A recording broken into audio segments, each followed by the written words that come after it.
राजश्री शाहू महाराज संस्थेतर्फे व त्यांचे उपाध्यक्ष विजू भाऊ वाडकर आणि योगेश भाऊ पोळ, जितू भाऊ टेकावळे आणि सागर भाऊ पोळ, शुभम भाऊ वाडकर, मयूर मुळीक यांच्यातर्फे विजय भाऊ बांधल यांचा जो विजय झाला त्याबद्दल आम्ही सर्वांतर्फे सत्कार करीत आहोत.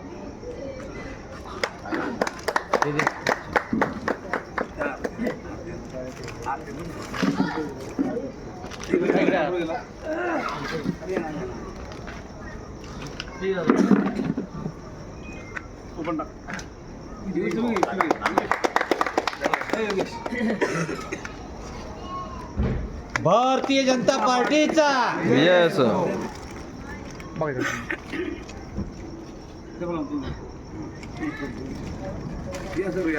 यान सर.